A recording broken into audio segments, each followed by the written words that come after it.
I left the Jehovah's Witnesses in 2017 and I have not looked back ever since. Few people don't know my story. They don't know how I was a Jehovah's Witness, when I left, what happened. So this video is basically going to detail that. So I was born into the Jehovah's Witness organization. So all my life, this is the only religious experience that I've had. And just to sum up this video so it's concise, I'm going to just mention the 4 points that led to me leaving this organization. The first one is racism. I was born in South Africa, and South Africa was a racist, segregated country throughout the 1900s.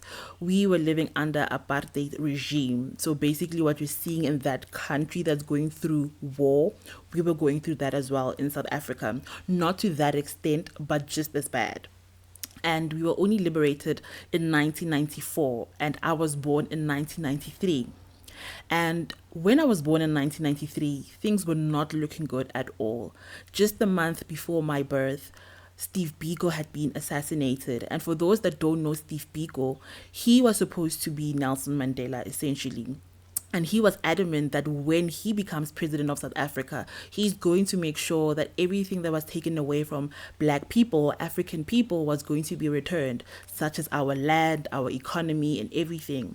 So when the racist government or the apartheid government noticed that, okay, apartheid is failing in South Africa and we can't make money off of it anymore, they decided to basically hand over the government to the ANC, which was the ruling party post 1994.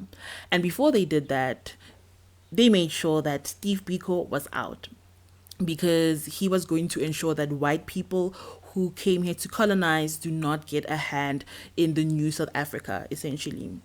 So when my mom was pregnant with me and this happened, there was a lot of unrest in the country and she was not sure what's going to happen.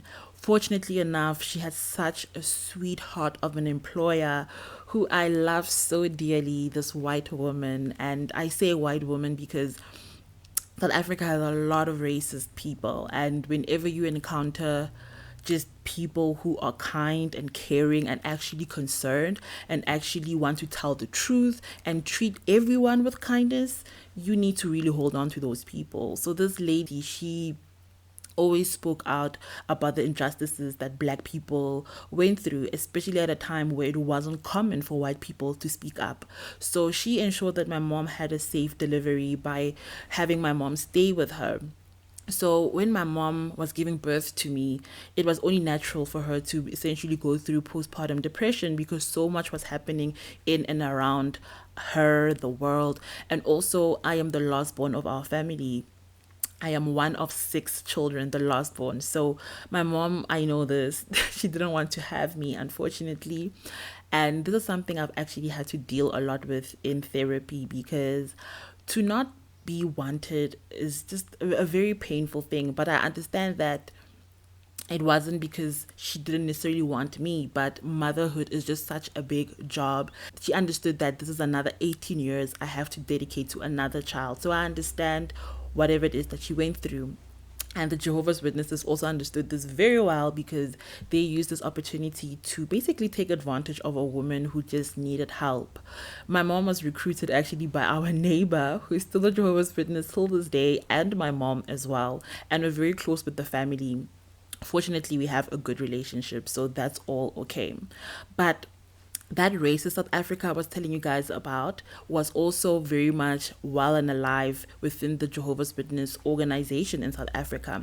I remember in 2011, we had an exchange program because the branch office in South Africa noticed that there's still a lot of segregation in South Africa, even in 2011. So they had a program where different congregations would meet each other to host meetings together and go to field service together and just get to know each other. And they were a bit intentional in the sense of having white congregations exchanging with black congregations so that white people and black people, can come and work together. We had an Afrikaans congregation. And for those that do not know, please Google white South Africans or Afrikaners.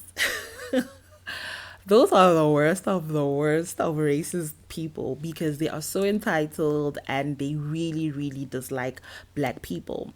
this congregation, there were people who wouldn't want to greet us. There's people who wouldn't even want to touch our hands. It was that bad. The exchange program only lasted for 2 weeks. They came and we went, and they said after a week that, hey, they're too busy. And then they lied to their congregation by also saying, no, we were too busy, or our congregation was too busy. So it was just so uncomfortable for the white people to integrate with black people. But this was not the first time I noticed racism within the Jehovah's Witness organization in South Africa. I also took part in the construction committee. We had an elder in our congregation who was actually a qualified builder, and he helped the organization to build kingdom halls when he was available. So sometimes he would take members within our congregation to come or go with him. And when we got there, I always noticed that the hard labor was dedicated to black men, always, and black women. We always did the hard labor, and then white people always just came and like brushed off the cement and instructed people what to do, things like that. But at that time, I thought maybe I was thinking too much, or looking too much into this. But we went to, like, I think I helped build like 5 congregations, and I mean 5 kingdom halls. And at all of those kingdom halls, when we were building or during the building process, I saw the same thing happening again. So fast forward now to 2011, after the whole exchange program, I was now very much convinced that the Jehovah's Witnesses was a racist organization. And when I told my mom about this, she just said, white people won't change. They will change in the new world, in paradise. And for me, I was just like, really now? Okay. Secondly, the religion exposes you to dangerous people. When I was 15 years old, in South Africa, we had this very popular social media platform called Mixed. This was right before Facebook. Mixed was very popular in South Africa, and it had rooms like chat rooms where you could meet different people. And there was like a JW chat room where I met this guy and we started talking. He lied to me and he said initially he was like 3 years older than me, and then he was like, no, I'm actually 5 years older than you. And I was young and naive, of course, and he was older, he knew better, and he groomed me and he basically took advantage of me. And later on, I only found out, like, I don't know, a few years later, like maybe, I don't know, between 8 and 10 years later, I found out that this guy's actually quite significantly older than me. And I just felt very much disheartened and stupid because I blamed myself. But obviously now I know that this was not my fault. This person just took advantage of me. And that's one thing I really hate about this religion, that it will expose you to dangerous men. It really, really will. Men who hate women. And everything that I'm mentioning in this video, keep in mind, it's not a blanket statement for every man that you will encounter who used to be a Jehovah's Witness. Specifically, there are bad people, but not everyone. And even when it comes to racism, not everyone is a racist, but there are people who are racist. So that really upset me. And when I learned about the Royal Commission in 2016, I was like, yeah, this literally solidifies my belief that this religion is actually dangerous, because not only do they know about the bad stuff that's happening in congregations, but they're going out of their way to protect these men and hide this information. And for those that don't know what the Royal Commission is, wow, I don't know if you guys heard that, but the Royal Commission is a commission that was set up in Australia where victims could speak up about the stuff that happened to them while they were Jehovah's Witnesses. And when I say stuff, it's child abuse things where pedophilic men did disgusting things. So the Royal Commission basically addresses that, and you get to see people who hold very high positions within the Jehovah's Witnesses, the governing body members, basically lie under oath. And that for me, I was like, Then also the Black Lives Movement started around 2016 as well. I realized that this religion is not good for me because I can't speak up. I can't speak up about the injustices that people of color or black people go through. And I can't talk about even the horrible things happening in this organization, because if I do, I will be removed. So for those that don't know, that in the Jehovah's Witness organization, you can't speak badly about the organization. You can't call them out for protecting pedophiles. You can't call them out for not speaking on racial issues, because that very same year when the Black Lives Matter movement was taking place, a whole article came out about how protesting does not help. And we saw this year and the year before, last year, 2023, how important protesting and boycotting is, because we're seeing now how governments are about, to basically collapse because of the injustices in this world that are taking place, and how the collective public or the collective people are saying no more of this. And if I was a Jehovah's Witness, I would have to sit here and fold my arms, sit in an organization that was created by a Zionist, and support these shenanigans. Imagine. So leaving the Jehovah's Witnesses for me at this point was a no-brainer. 2016 was such a year of information for me, where I really made peace with the doubt that I have and allowed myself to basically just dig into the dirty history of the Jehovah's Witnesses. And guys, it was horrible. The last reason why I left the Jehovah's Witnesses is because of my conscience. When you're a Jehovah's Witness, they really ingrain it into you to strengthen your conscience so that they can basically control you. A conscience for them is a police officer living inside of you, busy telling you, don't do this, do that. If you do this, you're going to feel bad, and then you're going to have to tell yourself on the elders. Basically, that's how they train your consciousness. However, for me, fortunately, that did not happen. Or even if it did, I was able to unlearn it, because in 2014, I went to university, I went to school, and I talk about this so much on my platform, that school is so important once you leave the Jehovah's Witnesses, so that you're able to learn how to cognitively think, and not cognitively, critically, so that you're able to learn how to critically think and logically. Because actually, when you are in a cult, especially people like me who was born into one, it affects your cognitive development. Listen to this TikTok before I finish off about my consciousness, just so you understand what I'm talking about in terms of cognitive development. Have you ever wondered the psychology behind why most cult members are completely unaware that they are in a cult? Let me tell you, I find it absolutely fascinating. There's been a recent scientific study. It was published in the National Library of Medicine. They actually linked religious fundamentalism to cognitive impairments. So more specifically, they found that the brains of those who were into religious fundamentalism had lower cognitive flexibility. The results showed actual damage to these individuals' prefrontal cortex. So in establishing that there is a connection here, this can mean one of two things. So one, it could mean that people who have impaired function of their prefrontal cortex from something else could be more susceptible to falling for religious fundamentalism, or that being indoctrinated into religious fundamentalism can actually be the cause of the impairment. So any religious cult is going to have a very rigid belief set that's going to fall under the umbrella of religious fundamentalism. And cognitive flexibility is something that is very important for humans and their adaptability, because it's the part of our brain that allows us to change and move forward and adapt when new circumstances or new evidence are presented to us. So in the scenario where you've been indoctrinated since birth into a cult, you are discouraged from any progressive thinking that is actually tangibly harming that child's brain development. Cults that are exceptionally good at mind control will also input these things into your brain that are essentially pop-up blockers. These are so interesting to me too. So basically, it'll be something that's been so reiterated and trained into you that anytime a particular subject is brought up, your body's initial response is to be met with that pop-up blocker and to stop further critical thought on the subject. If you follow me, you may be an ex-Jehovah's Witness like myself.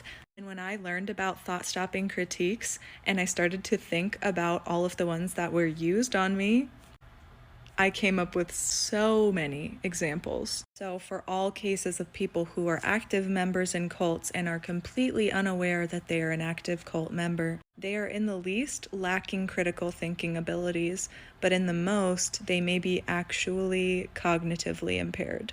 So basically, you guys can see that being in a cult really affects your brain. However, once I went to school, I really strengthen my consciousness for myself, especially as an African, because I realized that when I was a Jehovah's Witness, I had to forsake so much about what it means to be an African and a person of color or a black person, however you want to describe me. I had to forsake all of that when I was a Jehovah's Witness, and it just did not sit right with me. And again, everything else that I've mentioned, being exposed to dangerous people, racism, not speaking up on important matters, all of those things did not sit well with me, and my consciousness could just not allow me to continue another day being a Jehovah's Witness. And leaving was not easy. Believe me, it was not easy. We need to talk more about that period where you know you've got doubts, and then you find information that confirms those doubts. Your world literally turns upside down. Like, people will never understand this JW experience unless they've been in a cult themselves. But your world literally turns upside down because everything you were taught as a child is a lie. It's a literal lie. That's why right now I'm one of those people, guys. I love a good conspiracy theory because the Jehovah's Witnesses experience has just stretched my mind so much, where I live in a world where I know anything can happen. Like, anything can happen. So yeah, my consciousness would just not allow me to be a Jehovah's Witness, and I'm so proud of myself that I was able to leave and now create a life for myself outside of that organization. It was super hard navigating life after leaving that cult. Super hard, because you're going to make a lot of mistakes. I remember when I was leaving, or when I was making the decision to leave, it was so hard because I still lived at home. And one day I just decided that, you know what? I'm done. Today's my last day where I'm going to meetings. And I went on a Friday because we had our midweek meetings on a Friday. I even remember the outfit. I was wearing pink shoes, a pink dress, and a blue blazer. And I even already cut my hair at that time. It was blonde.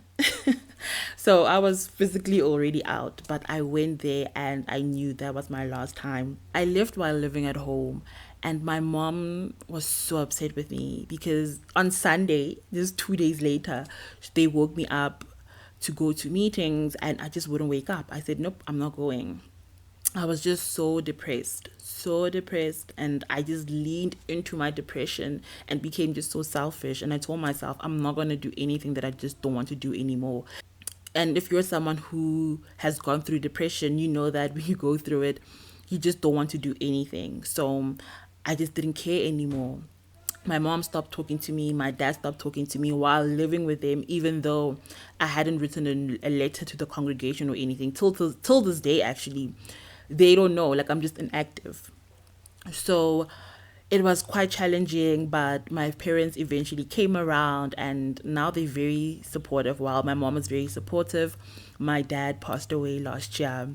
And that also was such a difficult situation.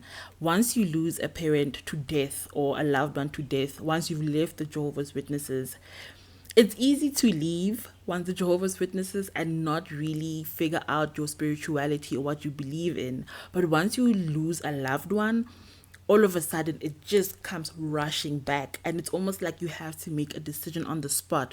Do you believe in the afterlife? Do you not believe in it? Do you believe in hell? Do you believe in heaven? Like, all of those things all of a sudden come to you, and it can be so overwhelming. And when my dad died, I dealt with a lot of that. And going to the Kingdom Hall, oh, guys, that was horrible. Oh my gosh, that was the worst day. And it was raining. It was just so muddy. It was so horrible that day. I'll never forget it, even though I want to forget that day. And seeing all those JW people, some people don't talk to me anymore. And it's just so weird. And you're in my house, but you're not talking to me. How dare you? It was just so weird.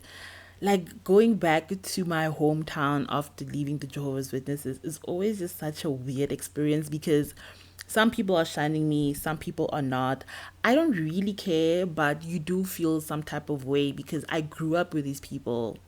like it or not, I did like them at some point in my life. And our congregation was actually so funny. There was a lot of fights in our congregation, a lot of backstabbing, a lot of gossiping, and I got along with so many people. So I'm not lying when I say this, that I genuinely do miss the community. I miss some of the people, but I will never go back. No ways, never. So, yeah, that was my experience of being a Jehovah's Witness and leaving this dangerous organization. I would never encourage anyone to go there. I would warn someone every single time, stay away from the Jehovah's Witnesses. It is a cult. That's not even my opinion. It has been studied and proven that the Jehovah's Witnesses are a cult. Wow, that was a lot. I'm like even hot.